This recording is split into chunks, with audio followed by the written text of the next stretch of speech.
What do you know about the Romans from being taught history? Oh, well, I know Rome was not built in a day, that's for sure. Very good gladiators. I can remember Julius Caesar. Well, it's really interesting you say that, because Julius Caesar is the individual, along with Cleopatra, which most people reference when they talk about the Roman Empire. And Caesar is also famous for coming to Britain, and a lot of people think that Caesar conquered Britain, but he didn't. So effectively, he came, he saw, but he didn't conquer. Oh. Now, the most important Roman, I would argue, who actually ever came to Britain was the African emperor, Septimius Severus. Hold on. Let's just stop there. Okay. Are you telling me there was an African emperor? There was an African emperor, and he was one of the greatest Roman emperors. So he was born in North Africa in AD 145, and he died here, right beneath your feet. Oh my gosh, that's amazing. So in York? In York. This is where he would have lived. His bedroom would have been within 10 yards of where we're sitting, below us. Actually, I can show you what the family looked like. Really? Because we have a portrait here called the Severan Tonda. This is like a photograph. Oh my goodness. Of the Severan family. Are you ready? Yes, I'm ready. There they are. Wow. It's amazing to actually see his portrait. It's a black man, isn't it? I always remember the Romans being quite violent when I was at school. Was Severus nasty? He was a warrior. He came here to Britain in AD 208. He got a message from the governor, and the governor said that we here in Britain are being attacked from the north and we're in danger of being overrun. The first thing he does is have them build the walls of Roman London. Wow. So the city of London, to this day, the square mile is defined by the African Emperor Septimius Severus. If you walk into the reception area of the British Museum, the first bust you see is a bust of Septimius Severus, alabaster white, but actually, when it was in real life in the Roman world, it would have been painted as he was, a man from North Africa, a black man. So no one would know that that was not a white man? Absolutely right. This is a man who's there all the time. He's right in front of us all the time in the British Museum, but nobody knows, unless you dig into the story, that he was a warrior emperor from North Africa who stayed true to his own heritage. This is just incredible. I can't believe I don't know about this story, and it's such a good story as well. It's got everything. It's more Game of Thrones than Game of Thrones. An African Roman emperor ruling Britain? How did I not know about this? And Dr. Simon's got another surprise up his sleeve. There's an amazing artist called Daniel Vossart who specialises in creating realistic images of Roman emperors, and he's created this. I give you... Wow! It looks so real, doesn't it? That looks so real. If you look at his eyes, it's like looking into the eyes of a real person. This African emperor has just completely blown my mind. It's completely changed my idea of the whole Roman Empire. I so wish I had known this as a child. The Roman Empire is a truly cosmopolitan mixing pot of people from all over the Roman Empire. He's powerful, he was a warrior, you know, he led from the front, people respected him. What I'm about to say is going to upset some people right next here. Okay. Christopher Columbus did not discover America.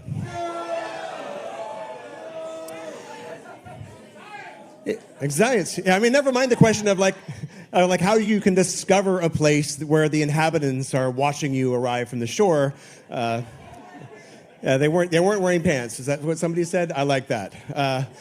So anyway, there were actually many other mariners before Columbus that discovered America as well. Decades earlier, even eons earlier, there were so many people that were coming across these islands and this continent. But it's only been in the last century that evidence has surfaced and continually grown to indicate that many of these pre-Columbian explorers might have come from Africa.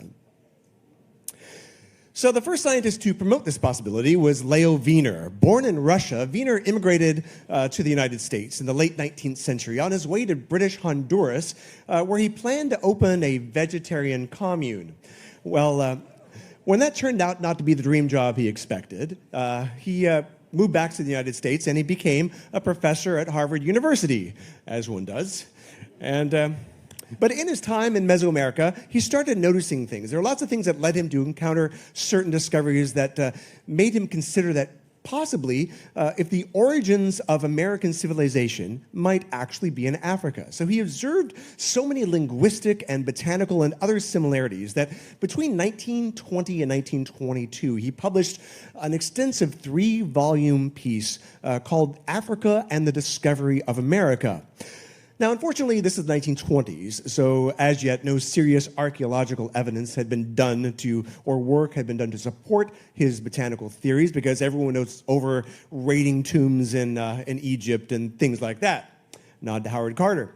So he didn't have a whole lot of other stuff than the names to support him. However, he knew that other clues must exist. For example, he pointed out that Columbus himself was aware that African mariners had preceded him. In his diary of his second voyage, Columbus tells of how the natives of Hispaniola actually had given him gold-tipped metal spearheads that they said were brought by black-skinned people who had come in large boats from the south and southeast. Coincidence? I think not. No. So what's interesting about that, so upon returning to Spain, is that he actually took the spearheads and he sent them away and they had them assayed, and it turned out to be that these spearheads were covered in this metal this alloy that the inhabitants called guanin, and the metallurgists actually found out that this was an alloy of 32 parts. It was like 18 of gold, 6 of silver, 8 of copper, which dun dun dun matched the metal used in spearheads made in Western Africa for thousands of years, as carried by medieval African warriors, including the Mali and the Moors. The West Africans even called this metal guanine, the same name used by the natives of Hispaniola. But nothing more was said about that. Conspiracy. Well, probably because, in the interest of Spain, it was in their best interest that they didn't want to have any challenges to their discovery and the claims of the islands of the West Indies. Well, as the poem goes, or it should anyway, in 1493, Columbus stole all he could see. Yeah, so on his second voyage, which was 10 times larger than the first, Columbus went on a frantic but unsuccessful island-hopping trip to find gold and spices. He carried along several natives from his newly discovered San Salvador, which the inhabitants called Guanahanvi. Another island that the natives pointed out was really large and was called Soameto. Soameto.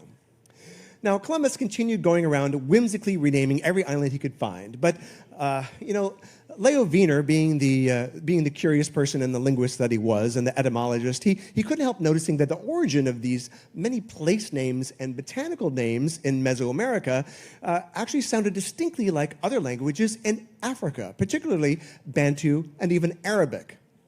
Wiener and numerous other botanists have also puzzled over the presence of certain plants that predated Columbus but originated in Africa. For example, the calabash bottlegourds. Now, this is a species originally from West Africa, where they were well cultivated in America before Europeans arrived. Now, even long before they existed in Indonesia or Polynesia. So, in fact, the Pacific was the last place that bottlegourds actually reached and expanded to. Pardon my covfefe. Well, if it were not for transatlantic trade, pre-Columbian times, it would be very difficult to explain how certain plants, such as the yam, the sweet potato, domesticated cotton, peanuts, and tobacco, reached both West Africa and the Americas. The spread of the plantain is particularly noteworthy because it could not remain viable if it was carried in salt water. Well, in the 1640s, a Brazilian botanist named George Margrave wrote that the establishment of particular varieties of plantains in this region stands as a strong argument for ancient maritime contact between the Americas and Africa. That's bananas. B-A-B-A-N-A-S. So how do these plants and languages and other cultural elements get to the Americas? Well, some believe... So what's that? Well, you're cheating. Well, some people believe that, over thousands of years, Africans migrated out of Africa and then over the Bering Strait, then down into South America, and things like that. Well, another explanation exists, and so get ready. There you go. Let it out of your system. Awesome. Africans had ships. In fact, they had four kinds of. They had unbelievable. They had a shipload of vessels, and they had away. The anchors away. So, in fact, they had four kinds of vessels, and Nubian pottery. This is an example of Nubian pottery with a painting on it that shows a long-hold pottery art. That shows either a long-hold boat or a papyrus raft or a hulled-out canoe. And then this other painting beside it is from, the first one was from 3000 BC, and this is a bird's-eye view of an oared riverboat in Chad. And it dates from 3500 BCE. Now, the Africans of Guinea also had dugout canoes hewn from these monumental trees on the coast there. In 1500, just a few years after Columbus's voyage, the Portuguese captain Pacheco Pereira wrote, "In this country can be found the largest canoes made of a single trunk. Some are so large that they hold 80 men." Now, the West Africans were known to lash two dugout canoes together, side by side, and no one questions the seaworthiness of a similar type of Polynesian catamarans. Well, here's a 15th century Portuguese painting of sailing canoes on the Congo estuary. The Portuguese, like Captain Pereira, had heard that African traders were visiting Brazil in the mid-1400s. So to demonstrate that mariners from West Africa could have sailed to the Americas using papyrus vessels as early as 2000 BCE, Norwegian adventurer Tor Heyerdahl actually used ancient shipbuilding techniques in order to construct and sail the Ra 1 and the Ra 2 in 1969 and 70. And generally, some type of sailing vessel will average about 100 miles per day, even without sails.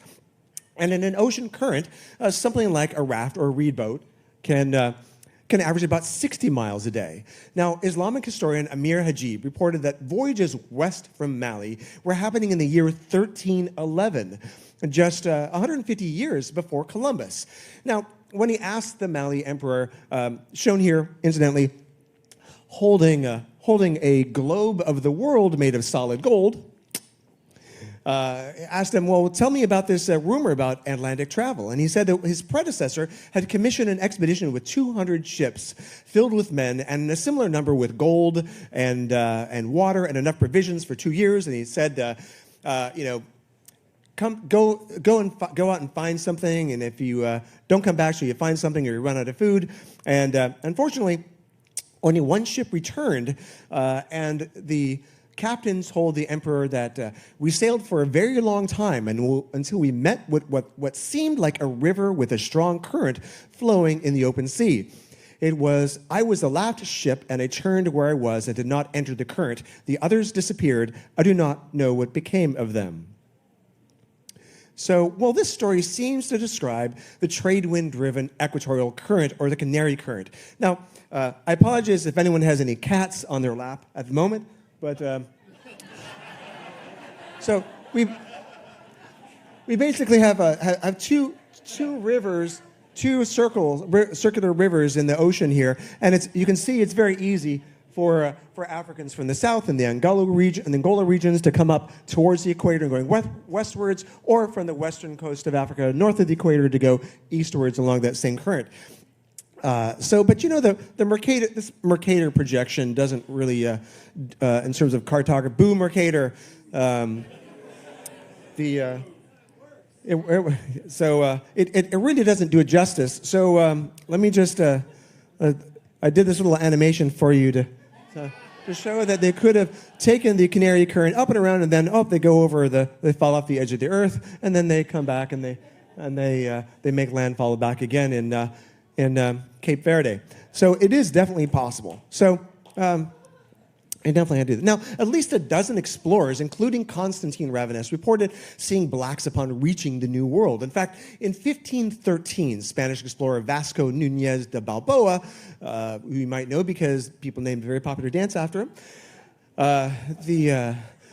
Anyway, so when Balboa was there, he said he met members of a tribe of Ethiopians in Panama. And according to Balboa's log, these men came from a totally black village that was 2 days' journey away. And he figured that these blacks had come from Ethiopia at a much earlier date.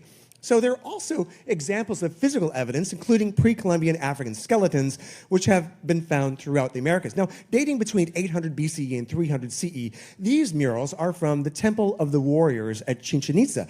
Now, they clearly feature, the color version is easier to see, but they clearly feature 3 races. And it's depicting black and Indian allies and a battle against white invaders. Now, because of their long blonde hair jewelry, a skin-hulled boat that we have here, right there, and also the fact that they're fighting naked, which was common for warriors from Ireland, they believe that these are Celtic warriors.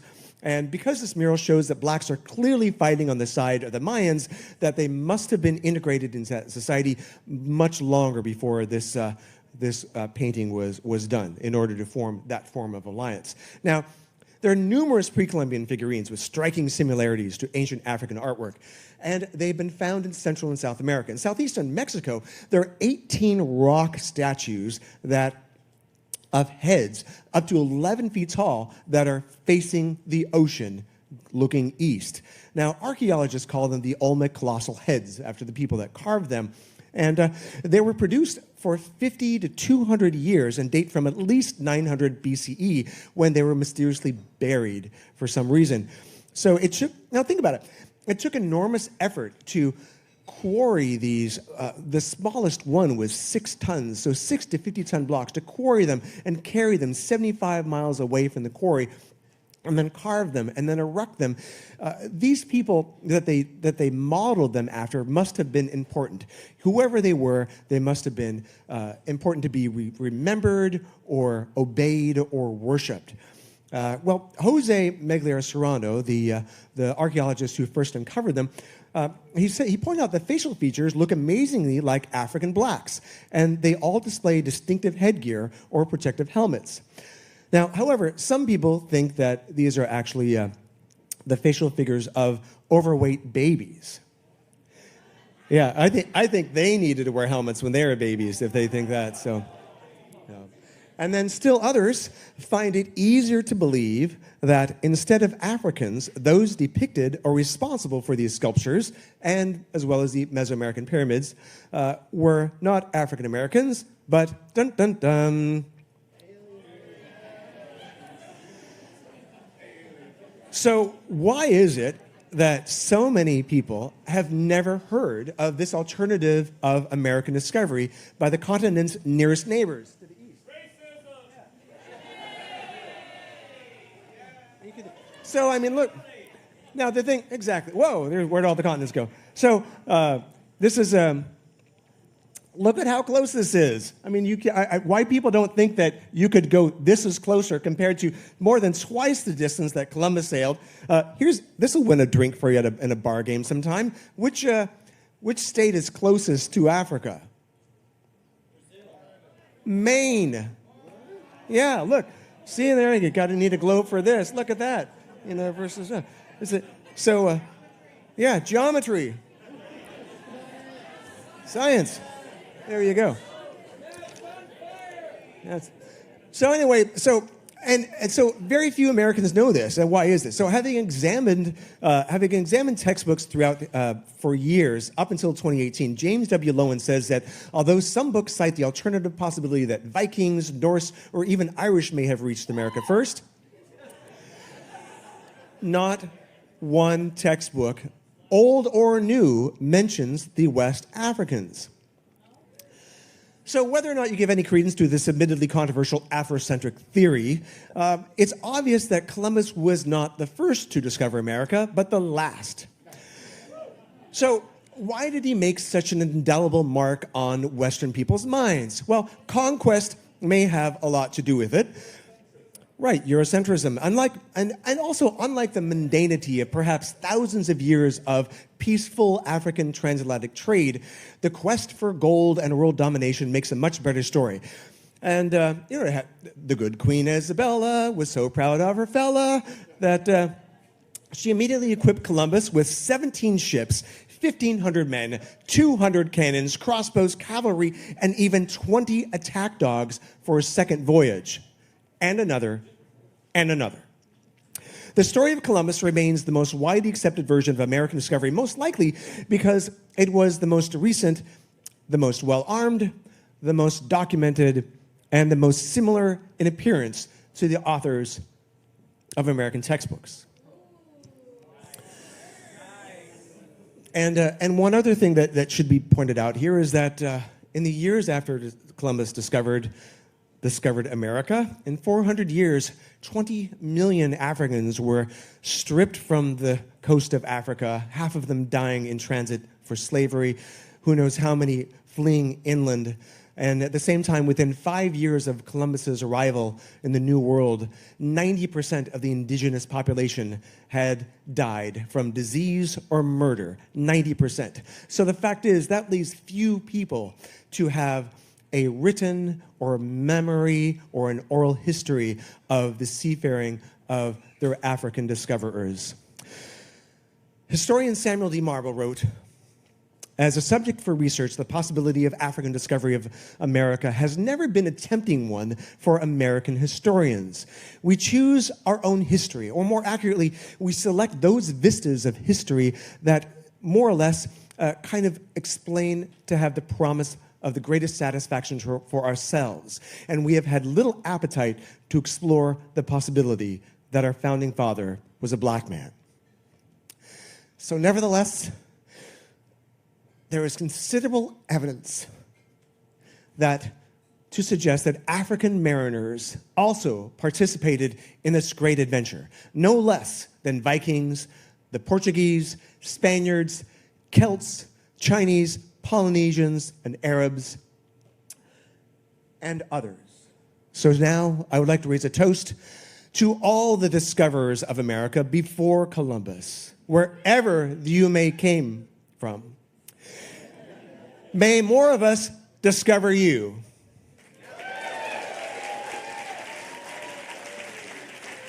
Thank you.